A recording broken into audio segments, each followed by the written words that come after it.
বিচারের তাগিদ, সংস্কারের প্রতিবেদনকে আমলে নেওয়ার অঙ্গীকার আইন উপদেষ্টার। I think it's a really historic opportunity for the country to stop the cycle of reprisals that we have seen in the past, to bring the nation together, to engage in trust building and healing. The team's report rightly identifies extensive, horrendous and grave human rights violations. We would also embed, to the extent possible, the findings and the recommendations in our relevant reform processes. মানবতা বিরোধী অপরাধে হাসিনাকে কাঠগড়ায় দাঁড়াতেই হবে, বিচার হবে সহযোগীদেরও, sky নিউজকে প্রধান উপদেষ্টা। We'll do our best to do as many as possible during our time, but many of them will be in progress in the situation. They didn't get the punishment yet, but they're going through the process. দেখছিলেন প্রধান শিরোনাম। রাতের সময় সঙ্গে আছি আমি মার্জিয়া শ্রেয়া এবং আমি জাফর সাদিক। এবারে অন্যান্য শীর্ষ সংবাদ। ন্যায় বিচারের স্বার্থে কোনো চাপ আমলে নেবে না ট্রাইব্যুনাল। হাসিনার বিচারে তাড়াহুড়ো নয় বলছে প্রসিকিউশন। সহযোগিতার আশ্বাস সাবেক 2 মার্কিন কূটনীতিকের। শেখ হাসিনার বিচারের সঙ্গে নির্বাচনের কোনো সম্পর্ক নেই, নিজস্ব গতিতে চলবে বিচার বললেন আমির খসরু। 8 মাসেও দেশের নির্বাচিত সরকার না থাকায় হতাশা। শপথ নিলেন নতুন উপদেষ্টা CR আবরার। শিক্ষা খাতের সমস্যা সমাধানে কাজ করার অঙ্গীকার। 10 মার্চের মধ্যে সব বই পাবে শিক্ষার্থীরা, জানালেন ওয়াহিদুদ্দিন। পদ্মা সেতুর ভূমি অধিগ্রহণে দুর্নীতি খুঁজে পেল দুদক। জড়িত অভিযোগে 23 জনের বিরুদ্ধে মামলা। সাবেক মন্ত্রী গোলাম দস্তগীর গাজীর 288 কোটি টাকা সন্দেহজনক লেনদেন।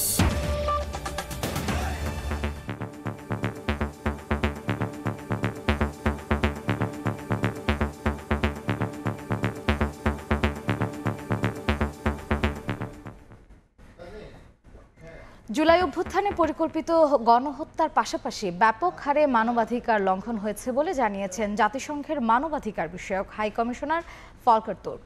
বলেন, এই গণহত্যার বিচার করতে হবে। বুধবার সুইজারল্যান্ডের জেনেভায় জুলাই আগস্ট অভ্যুত্থান সম্পর্কিত মানবাধিকার লঙ্ঘন ও নির্যাতন নিয়ে জাতিসংঘের প্রতিবেদন উপস্থাপনের সময় কথা বলেন তিনি। সংস্কার প্রক্রিয়ায় জাতিসংঘ প্রতিবেদনকে আমলে নেওয়া হবে জানিয়ে আইন উপদেষ্টা ডক্টর আসিফ নজরুল বলেন, বাংলাদেশে আইনের শাসন ও স্বচ্ছতা নিশ্চিতে কাজ করছে অন্তর্বর্তী সরকার। পর জুলাই অভ্যুত্থানে মানবাধিকার লঙ্ঘন ও নিপীড়ন সম্পর্কিত বিষয়ে অনুসন্ধান শুরু করে জাতিসংঘ। প্রাপ্ত ফলাফল এবং সুপারিশের ভিত্তিতে চলতি বছরের 12 ফেব্রুয়ারি তদন্ত প্রতিবেদন প্রকাশ করে সংস্থাটি। এবার সদস্য দেশগুলোর সামনে বিস্তারিত প্রতিবেদন উপস্থাপন করলেন জাতিসংঘের মানবাধিকার বিষয়ক হাই কমিশনার। বুধবার জেনেভায় মানবাধিকার লঙ্ঘন ও নিপীড়ন সম্পর্কে কমিশনার ফলকার তুর্ক। এতে অংশ নেন অন্তর্বর্তী সরকারের আইন উপদেষ্টা ডক্টর আসিফ নজরুল এবং নাগরিক সমাজের প্রতিনিধিরা। এ সময় জুলাই আগস্ট অভ্যুত্থানে ঘটে যাওয়া নৃশংসতার বর্ণনা তুলে ধরেন তিনি। বলেন, জুলাইয়ে পরিকল্পিত গণহত্যার পাশাপাশি মানবাধিকারের ব্যাপক লঙ্ঘন হয়েছে। Directed against protesters and their supporters, and women and girls, as you know, were at the forefront of these early protests. They were subjected or threatened with gender-based violence by security forces and by these violent supporters. Protests were over. We documented serious revenge acts by private individuals against supporters of the former ruling party, police officers, and in some cases minorities and distinct religious groups. গণহত্যার বিচার করতে হবে জানিয়ে জাতিসংঘের মানবাধিকার বিষয়ক high commissioner বলেন, মৃত্যুদণ্ডকে সমর্থন করে না জাতিসংঘ। জানান, বাংলাদেশে জাতীয় ঐক্যের মাধ্যমে শান্তি প্রতিষ্ঠার বড় সুযোগ এসেছে। I think it's a really historic opportunity for the country to stop the cycle of reprisals that we have seen in the past, to bring the nation together. We obviously, as you know, the UN has a very clear position on this, and we always hope that there would be more moratorium pending the abolition of the death penalty. We have, of course, offered my office's support to advise the government to address these issues. But beyond accountability, there's, of course, also universal jurisdiction and even referral to the International Criminal Court by the government if they so wish. এ সময় ভাই হত্যার নির্মম স্মৃতি তুলে ধরেন জুলাই আন্দোলনের শহীদ মীর মুগ্ধর ভাই মীর মাহমুদুর রহমান। বলেন, শুধু হত্যাকারী নয়, নির্দেশদাতাদেরও বিচার নিশ্চিত করতে হবে। For victims, justice means accountability, not just for those who pulled the trigger, but also for those who gave the orders. অনুষ্ঠানে অংশ নিয়ে আইন উপদেষ্টা বলেন, বিগত সরকারের মদদে জুলাই অভ্যুত্থানে পরিকল্পিত হত্যাকাণ্ড হয়েছে। গণহত্যার বিচারের জন্য কাজ করছে অন্তর্বর্তী সরকার। I wish to reaffirm the commitment of interim government for an impartial and credible investigation into the July-August massacre in Bangladesh and due judicial process for redress. বাংলাদেশে জবাবদিহিতা, ন্যায় বিচার ও মানবাধিকার সংস্কারের লক্ষ্যে সদস্য রাষ্ট্র ও নাগরিক সমাজের প্রতিনিধিদের সঙ্গে আলোচনা করেন জাতিসংঘের মানবাধিকার বিষয়ক হাই কমিশনার। দিন মোহাম্মদ সাব্বির, সময় সংবাদ। মানবতা বিরোধী অপরাধে শেখ হাসিনাকে কাঠগড়ায় দাঁড়াতেই হবে, বিচারের মুখোমুখি করা হবে তার সহযোগীদেরও। যুক্তরাজ্য ভিত্তিক সংবাদ মাধ্যম স্কাই নিউজকে দেয়া সাক্ষাৎকারে একথা বলেন প্রধান উপদেষ্টা ডক্টর মোহাম্মদ ইউনূস। বলেন, শেখ হাসিনাকে ফেরত দিতে ভারতের কাছে আনুষ্ঠানিকভাবে আহ্বান জানিয়েছে বাংলাদেশ। এ বিষয়ে দিল্লির জবাবের অপেক্ষায় আছে ঢাকা। একের পর এক অভিযোগ জমা পড়ে আন্তর্জাতিক অপরাধ ট্রাইব্যুনালে, আর দ্রুতই তাদের বিচার কাজ শুরু হওয়ার বিষয়েও আশাবাদী prosecution. 6 months ago, Sheikh Hasina. এবার প্রধান উপদেষ্টা অধ্যাপক মোহাম্মদ ইউনূস বললেন, শেখ হাসিনার উপস্থিতি বা অনুপস্থিতিতে বিচার হবেই। মঙ্গলবার যুক্তরাজ্যের স্কাই নিউজে দেয়া সাক্ষাৎকারে তিনি বলেন, শুধু হাসিনা নন, তার পরিবারের সদস্য ও সহযোগীদেরও বিচারের মুখোমুখি করা হবে। এজন্য প্রয়োজনীয় সব প্রমাণ সরকারের হাতে আছে উল্লেখ করে প্রধান উপদেষ্টা বলেন, হাসিনাকে ফেরত পাঠানোর বিষয়ে ভারতের জবাবের অপেক্ষায় রয়েছে বাংলাদেশ।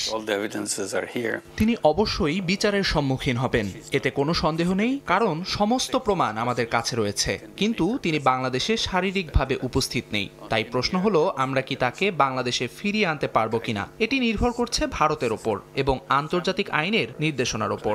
শুধু শেখ হাসিনা নন, তার পরিবার, তার ঘনিষ্ঠ সহযোগী এবং যারা তাকে সমর্থন করেছেন, তাদের সবাইকে বিচারের আওতায় আনা হবে। আয়নাঘর নিয়ে সাংবাদিকের প্রশ্নের জবাবে ডক্টর ইউনূস বলেন, একজন ব্যক্তি এবং তার পুরো প্রশাসন প্রতিদিন এই ধরনের ভয়ঙ্কর কাজ করত। আয়নাঘরগুলো যখন আপনি নিজে চোখে দেখবেন এবং নির্যাতিতদের সঙ্গে কথা বলবেন, তখন বুঝতে পারবেন কতটা ভয়ঙ্কর মানবাধিকার লঙ্ঘন সেখানে হয়েছে। আয়নাঘরগুলো সেনাবাহিনীর আওতাধীন, তাই এখনো সাধারণের জন্য উন্মুক্ত করা হয়নি। তবে আমাদের পরিকল্পনা রয়েছে এসব জায়গা জাদুঘরে রূপান্তর করার, যাতে জনগণ সেখানে আসতে পারে এবং ইতিহাস জানতে পারে। This is within police territory or army territory. Rohingya সংকট বাংলাদেশের কক্সবাজারের জন্য বড় সমস্যা উল্লেখ করে প্রধান উপদেষ্টা বলেন, মিয়ানমারের রাখাইনে রোহিঙ্গাদের জন্য নিরাপদ অঞ্চল গড়ে তুলতে সেখানকার বিদ্রোহী গোষ্ঠীর সঙ্গে আলোচনা করছে অন্তর্বর্তী সরকার। We started discussing with the international organizations. Can you help them to keep them on the other side? Raisa জান্নাত, সময় সংবাদ। চলতি মাসে শেখ হাসিনার বিরুদ্ধে গণহত্যা মামলার তদন্ত শেষ করতে চায় ট্রাইব্যুনালের প্রসিকিউশন। তবে বিচার নিয়ে কোনো তাড়াহুড়া করতে চায় না তারা। চিফ প্রসিকিউটর বলছেন, রাজনৈতিক দলগুলো বিচার নিয়ে দাবি দাওয়া করতেই পারে, তবে ন্যায় বিচারের স্বার্থে কোনো চাপ আমলে নেওয়া হবে না। এদিন জুলাই আগস্টের গণহত্যা মামলার অগ্রগতি বিষয়ে চিফ প্রসিকিউটরের সঙ্গে বৈঠক করেন মার্কিন সাবেক 2 কূটনীতিক। জুলাই আগস্টের গণহত্যার মামলায় শেখ হাসিনার বিচার নিয়ে নতুন করে আলোচনা চলছে দেশের রাজনীতিতে। বিচার নিশ্চিতের আগে নির্বাচন নিয়ে কথা না বলতে এনসিপি নেতার আহ্বানের পর শুরু হয় নতুন বিতর্ক। যদিও গণহত্যার বিচারের সঙ্গে জাতীয় নির্বাচন ইস্যু না মেলানোর পক্ষে মত বিএনপি সহ অনেক রাজনৈতিক দলের। আদালতের বাইরে শেখ হাসিনার বিচার ইস্যুতে রাজনৈতিক নেতাদের মন্তব্যের বিষয়ে জানতে চাইলে বুধবার ট্রাইব্যুনালের চিফ প্রসিকিউটর বলেন, গণহত্যার বিচার নিয়ে কোনো তাড়াহুড়া করা হবে না। কোনো রাজনৈতিক বক্তব্য ট্রাইব্যুনালের বিচার কাজকে প্রভাবিত করতে পারবে না বলেও মন্তব্য তার। অতিরিক্ত চাপ প্রয়োগ করবেন না, কারণ বিচার, ন্যায় বিচার জটিল এবং কঠিন একটা প্রক্রিয়া। এখানে যদি অপ্রস্তুত অবস্থায় রিপোর্ট আসে অথবা তাড়াহুড়া করে বিচার করে আমি বিচারের কোনো ত্রুটি করি, তাহলে প্রতিপক্ষ এটার সুযোগ গ্রহণ করবে, ন্যায় বিচার পরাভূত হতে পারে। আমাদের সব কিছু দেখতে হয়। জনগণের বিচার চাওয়ার ব্যাপারে তারা চাইবেন দ্রুত, আমরা চাইব সুষ্ঠু নিরপেক্ষভাবে হওয়া যতটুকু সময় দরকার ততটুকু সময় নেয়। বাইরের কারো কথায় আমরা প্রভাবিত হচ্ছি না। এদিন ট্রাইব্যুনাল পরিদর্শন করেন সাবেক মার্কিন 2 কূটনীতিক। এ সময় উপস্থিত ছিলেন চিফ প্রসিকিউটরের বিশেষ পরামর্শক টবি ক্যাডম্যানও। তাজুল ইসলাম বলেন, বিচারের বিভিন্ন ক্ষেত্রে সহযোগিতার আশ্বাস দিয়েছেন মার্কিন থিঙ্ক ট্যাঙ্কের এই 2 সদস্য। তারা এই বিচার প্রক্রিয়ার অগ্রগতি, বিচার প্রক্রিয়াতে কোথায় কোনো সমস্যা আছে কিনা এই সব বিষয়ে আমাদের সাথে খোলামেলা কথাবার্তা বলেছেন।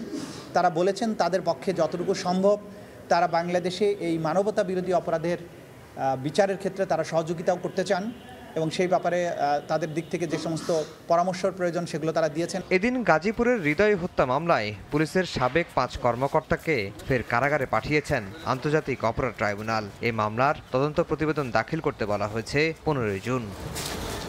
আফজাল হোসেন, সময় সংবাদ, ঢাকা। গুলশান থানার সাজিদ হত্যা মামলায় সাবেক বিচারপতি শামসুদ্দিন চৌধুরী মানিককে 2 দিনের রিমান্ড আদেশ দিয়েছেন আদালত। এদিকে নতুন হত্যা মামলায় সাবেক মন্ত্রী আনিসুল হক সহ সাংবাদিক দম্পতি শাকিল রূপা সহ 12 আসামিকে গ্রেফতার দেখিয়েছেন আদালত। সকালে যাত্রাবাড়ি, মিরপুর, লালবাগ ও খিলগাঁও থানার হত্যা মামলার তাদের ঢাকার চিফ মেট্রোপলিটন ম্যাজিস্ট্রেট আদালতে হাজির করে গ্রেফতার দেখানোর আবেদন করেন তদন্তকারী কর্মকর্তারা। পরে রাষ্ট্র ও আসামিপক্ষের আইনজীবীদের যুক্তিতর্ক শুনে আদালত এ আদেশ দেন। রাষ্ট্রপক্ষের আইনজীবী জানান, ছাত্র আন্দোলন দমনে আসামিদের সরাসরি সম্পৃক্ততা ছিল। বৈষম্যবিরোধী ছাত্র আন্দোলনের সময় সারা বাংলাদেশে প্রায় 2000 ছাত্র জনতাকে গুলি করে হত্যা করা হয়েছে এবং প্রায় 30,000 ছাত্র জনতাকে গুলি এবং বিভিন্ন ধরনের আঘাতের মাধ্যমে তাদেরকে আজকে পঙ্গুত্ব করা হয়েছে এবং তাদেরকে আহত করা হয়েছে বিভিন্নভাবে। কেউ চোখ হারিয়েছে, কেউ হাত হারিয়েছে। এইসব মামলাগুলো তদন্তাধীন অবস্থায় আছে, তদন্ত চলছে। যেহেতু এই আসামিরা যারা আজকে এই তাদেরকে আনা হচ্ছে, এই আসামিরা অনেকেই সরাসরি অংশগ্রহণ করেছে এবং অনেকে তারা অপরাধমূলক ষড়যন্ত্রের সঙ্গে জড়িত ছিল, হাসিনাকে সহযোগিতা করেছিল। অতএব এই প্রত্যেকটি মামলায় তারা আসামি হবে। এজাহার এবং সংশ্লিষ্ট বিষয়ে আমরা এটা জামিন পাওয়ার হকদার। হয়তো পরিস্থিতির কারণে হয়তো আমরা জামিনটা পাচ্ছি না।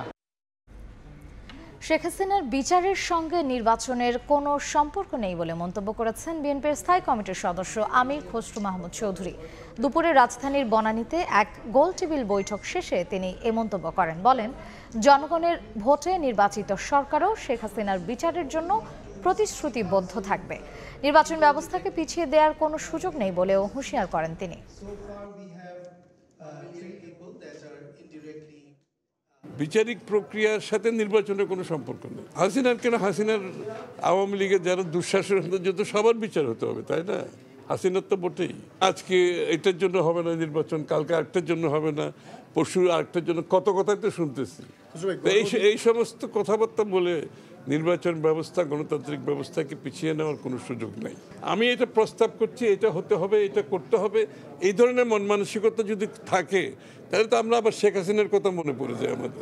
ঐক্যমত না হলে আপনাকে জনগণের কাছে যেতে হবে ম্যান্ডেটের জন্য। আগামী নির্বাচনে আপনি ম্যান্ডেটের জন্য যান জনগণের কাছে, জনগণ যাদেরকে ম্যান্ডেট দেবে সেগুলো বাস্তবায়ন হবে।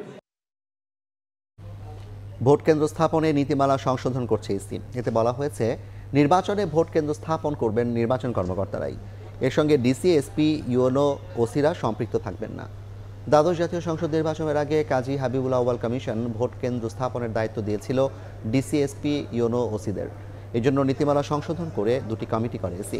জেলা পর্যায়ে ডিসির নেতৃত্বে এবং উপজেলা পর্যায়ে ইউএনওর নেতৃত্বে। তবে এ নিয়ে বেশ বিতর্ক হয়। এর আগে ভোট কেন্দ্র স্থাপনের কাজটি করতেন নির্বাচন কমিশনের জেলা উপজেলার কর্মকর্তারা। বর্তমান কমিশন আবারও নীতিমালা সংশোধনের উদ্যোগ নিয়েছে।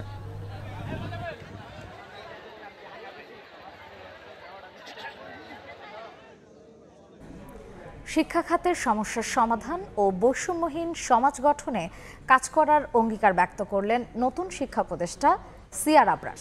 সকালে বঙ্গভবনে শপথ গ্রহণের পর দুপুরে শিক্ষা মন্ত্রণালয়ে তিনি এই অঙ্গীকার ব্যক্ত করেন।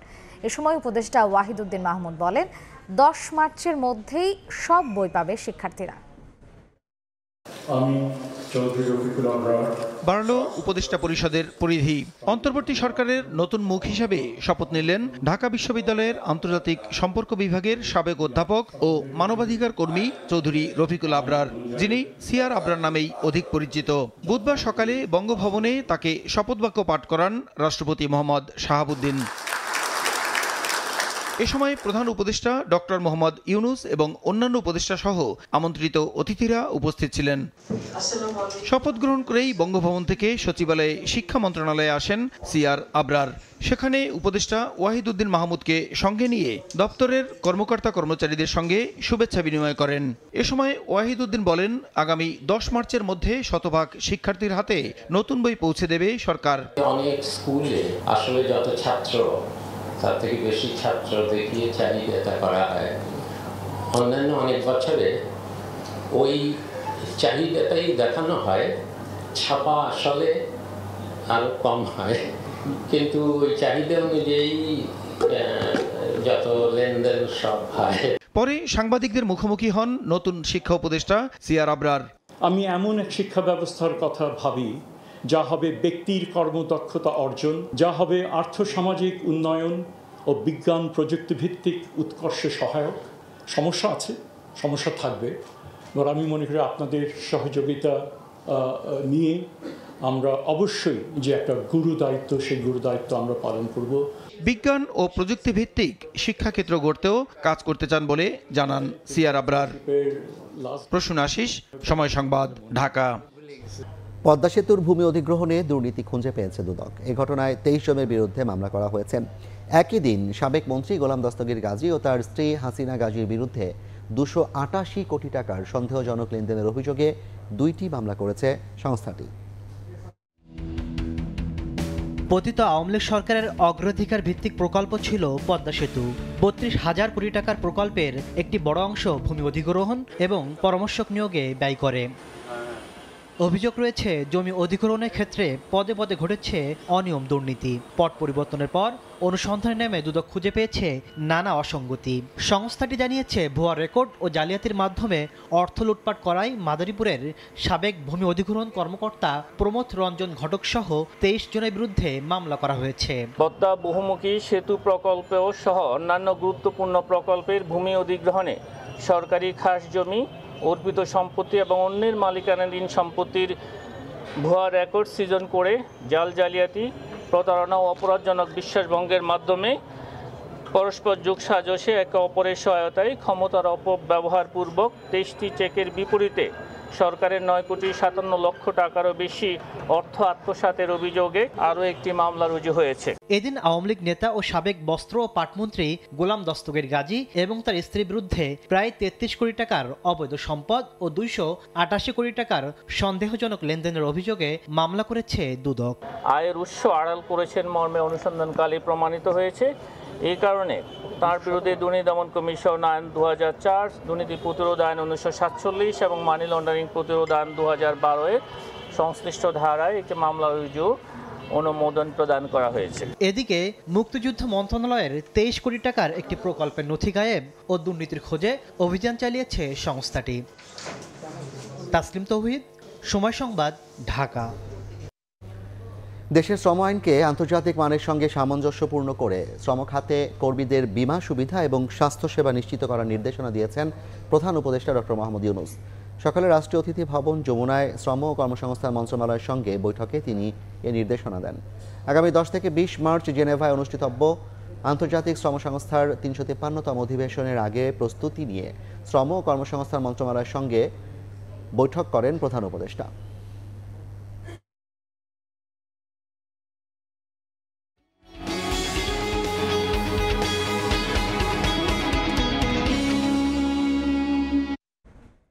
ঢাকার পানগাঁও কন্টেইনার টার্মিনাল কার্যকর করতে অবশেষে নির্ধারিত ভাড়া প্রথা তুলে দিয়েছে চট্টগ্রাম বন্দর। এখন থেকে মেইন লাইন অপারেটর এবং ভ্যাসেল মালিক নিজেরাই দর নির্ধারণ করে নৌপথে কন্টেইনার পরিবহন করতে পারবেন। এক্ষেত্রে নিরাপত্তা নিশ্চিতের পাশাপাশি কাস্টমস হয়রানি বন্ধের দাবি ব্যবহারকারীদের। স্বাক্ষর চিপুর ক্যামেরায় বিস্তারিত জানাচ্ছেন কমল দে। ঢাকা চট্টগ্রাম মহাসড়কে কন্টেনার পরিবহনের চাপ কমাতে 2013 সাল থেকে শুরু হয়েছিল চট্টগ্রাম বন্দর থেকে পানগাঁও টার্মিনালে নৌপথে কন্টেনার পরিবহন। দীর্ঘ সময় পেরিয়ে গেল, নানা জটিলতায় সরকারের এই টার্মিনাল ব্যবসায়িকভাবে সফল হতে পারছিল না। 20 ফুট সাইজ কন্টেনারের ভাড়া $148 মার্কিন এবং 40 ফুট সাইজের জন্য $445 মার্কিন নির্ধারণ করে দিয়েছিল নৌ পরিবহন মন্ত্রণালয়। অতিরিক্ত ভাড়ার কারণে নৌপথে কন্টেনার পরিবহন কমছে বলে অভিযোগ ওঠায় আগের সিদ্ধান্ত থেকে সরে এসেছে চট্টগ্রাম বন্দর কর্তৃপক্ষ। পানগাঁওয়ের যে আগে একটা ফিক্সড ভাড়া ছিল, সেই ফিক্সড ভাড়াটা এখন উইথড্র করা হয়েছে। এখন এমএলও এবং যে পানগাঁওগামী যে শিপ ওনার, এদের মধ্যে দ্বিপাক্ষিক চুক্তির ভিত্তিতে এবং সমঝোতার ভিত্তিতে এই ভাড়াটা নির্ধারণ হবে। তাহলে এই পানগাঁও রুটটা আগের তুলনায় অনেক বেশি ভাইব্রেন্ট হবে। পানগাঁও কন্টেনার টার্মিনালের ভাড়াপ্রত পরিবর্তন করে জারি করা সার্কুলার ইতিমধ্যে বিদেশি মেইন লাইন অপারেটরদের জানিয়ে দেওয়া হয়েছে।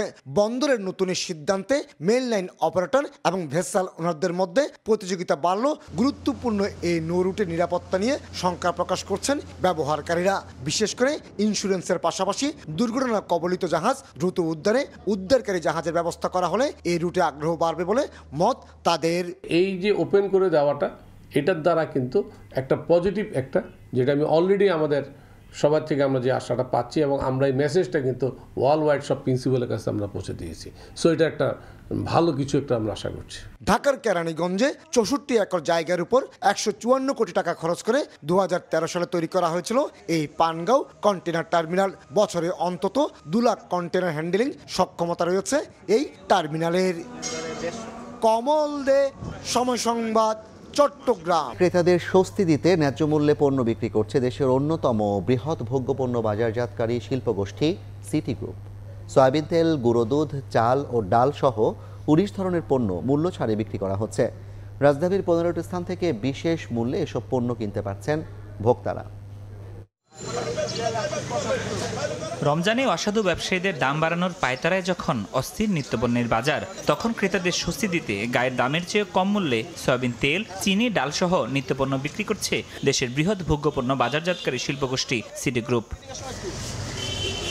সেগুনবাগিচা, মতিঝিল, মালিবাগ, মিরপুর সহ রাজধানীর 15টি স্থানে ভ্রাম্যমাণ ট্রাক থেকে 1 থেকে 4 লিটার পর্যন্ত সয়াবিন তেল, চিনি, মসুর ডাল সহ অন্যান্য পণ্য কিনতে পারছেন ক্রেতারা। দেয়া হচ্ছে সর্বোচ্চ 50 টাকা পর্যন্ত মূল্য ছাড়।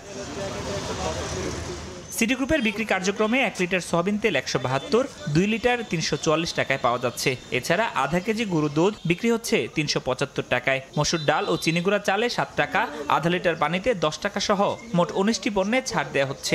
345 টাকা পাইলাম, বাজারে একটু দামটা বেশি, তাই সব মিলে একটু আমাদের সুবিধা হয়েছে। 375 টাকা দিয়ে কিনছি, এটা বাজারের দাম আছে 420 টাকা। একবারে নেওয়া যায়, আটাটাও ভালো আছে, জিনিস ভালো। সিটি গ্রুপ থেকে এখানে এসেছে এবং তারা সাশ্রয়ী মূল্যে বাজার থেকে কিছু কম দামে পণ্য দিচ্ছে। ভোক্তাদের হাতের নাগালে পণ্য পৌঁছাতে নিজেদের চেষ্টা অব্যাহত আছে বলে জানিয়েছেন প্রতিষ্ঠানটির কর্মীরা। কোনো লিমিট নাই যে আপনি 2টা নেবেন 3টা নেবেন, এরকম না, যে যেভাবে পারে নিতে সেভাবে আমাদের কোম্পানি আমাদের সার্ভিস দিচ্ছে। ছাড়াটা বলতে গেলে ব্যাপক, কারণ আমরা 4টা লোক সামাল দিতে পারতেছি না। প্রতিদিন সকাল 10টা থেকে বিকাল 4টা পর্যন্ত চলে এই পণ্য বিক্রি কার্যক্রম। চলবে পুরো রমজান মাস জুড়ে।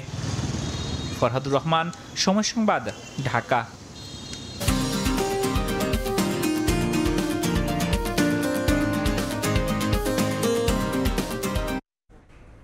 জমে ওঠার অপেক্ষায় রাজধানীর বিপণী বিতানগুলো। তবে শেষ মুহূর্তের ঝক্কি ঝামেলা এড়াতে কেউ কেউ এখনই সেরে নিচ্ছেন কেনাকাটা, আবার অনেকে ঘুরে ঘুরে করছেন বাজার যাচাই। ঈদের এখনো ঢের বাকি, তবু প্রিয়জনের জন্য কেনাকাটা সারতে আগে ভাগেই রাজধানীর শপিং মলগুলোতে ভিড় জমাচ্ছেন অনেকেই। কেউ কেউ এসেছেন একটু যাচাই বাছাই করতে, কেউ বা এসেছেন এবারের ঈদ কালেকশনের সমাহার দেখতে। চৈত্রের খরতাপে পড়বে এবারের ঈদ, তাই সুতি এবং হালকা রঙের কাপড়ের দিকে ঝুঁকছেন ক্রেতারা। বলছেন গরম যেন উৎসবের আনন্দকে ফিকে করতে না পারে, তাই বাড়তি নজর সাজ পোশাকে। সবসময় সুতি প্রেফার করি, তো দেশাল বা আড়ং থেকেই জামা যেটা কমফোর্টেবল সেটাই নিব। পাঞ্জাবি কিনেছি, শার্ট, গেঞ্জি, প্যান্টটা বাকি আছে। আরও কিছু বাকি আছে, শার্ট, তারপর আরও জুতা কিনবো।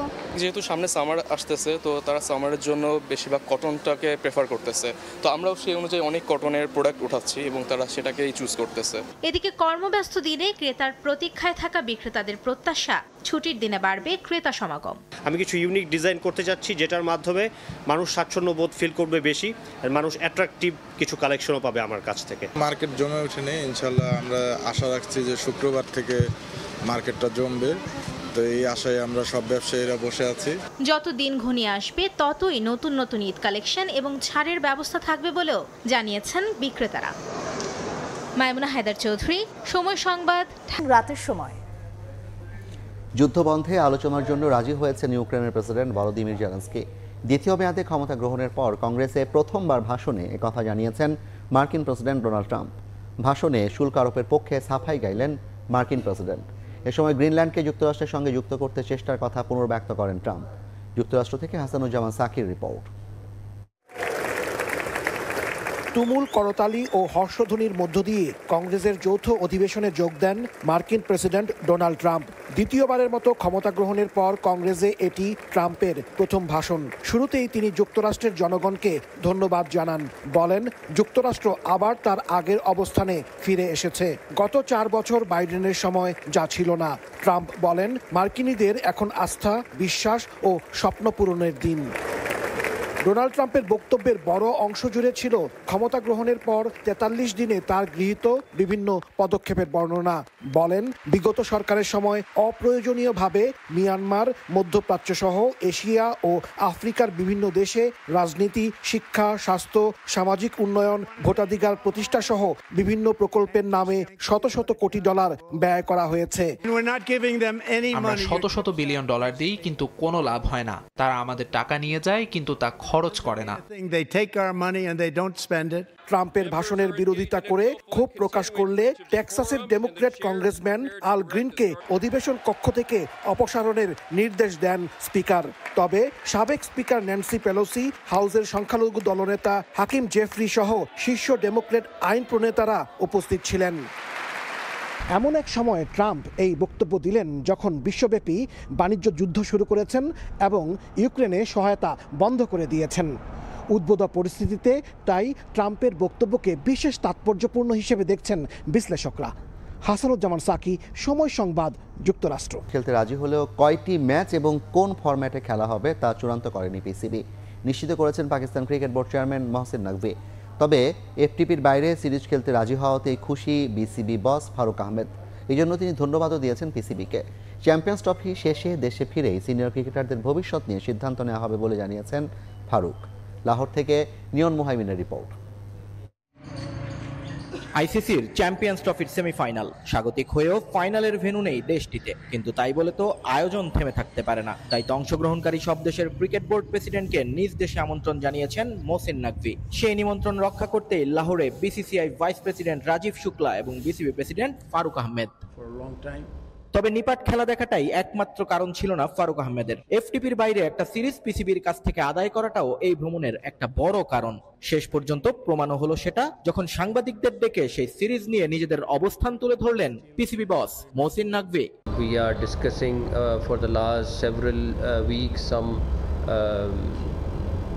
series also which both boards will be announcing it very soon.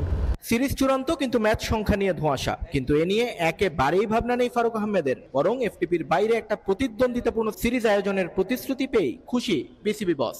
সব দেশে তো একদম পুরো টাইট এফটিপিটা এখন, সো টাইম বের করে খুব ডিফিকাল্ট। পাকিস্তানের মধ্যে কমিট করে ফেলছে, ওর মধ্যে থেকে ট্রাই করছে যে অ্যাটলিস্ট 3-4টা শর্টের ভার্সন যদি খেলতে পারে। চ্যাম্পিয়ন্স ট্রফির সেমিফাইনাল মাঠে বসে দেখেছেন বিসিবি প্রেসিডেন্ট, কিন্তু বাংলাদেশ দল টুর্নামেন্ট থেকে ছিটকে গেছে বাজে পারফরমেন্সের কারণে। বিষয়টা হয়তো পোড়াচ্ছে তাকেও, তাই জানালেন দেশে ফিরেই সিদ্ধান্ত নেবেন সিনিয়র ক্রিকেটারদের নিয়ে। আগে আমাদের প্লেয়ারদের কাছ থেকে আসতে হবে জিনিসটা কি করতে চায় ওরা, ওদের প্ল্যানটা জেনে তারপর আমরা বোর্ড থেকে ডিসিশন নিব। চ্যাম্পিয়ন্স ট্রফির ফাইনাল দেখতে পাকিস্তান থেকে আবারও দুবাই যাবেন বিসিবি প্রেসিডেন্ট। নিয়ন মুহাইমিন, সময় সংবাদ, লাহোর, পাকিস্তান। এ পর্যায়ে শীর্ষ সংবাদ জানিয়ে দিচ্ছি আরেকবার। মানবতা বিরোধী অপরাধে হাসিনাকে কাঠগড়ায় দাঁড়াতেই হবে, বিচার হবে সহযোগীদেরও। স্কাই নিউজকে প্রধান উপদেষ্টা, দেশে ফেরাতে দিল্লির জবাবের অপেক্ষা। এবং শেখ হাসিনার বিচারের সঙ্গে নির্বাচনের কোনো সম্পর্ক নেই, নিজস্ব গতিতে চলবে বিচার, বললেন আমির খসরু। 8 মাসেও দেশে নির্বাচিত সরকার না থাকায় হতাশা। এই ছিল রাতের সময়, সঙ্গেই থাকুন সময়ের।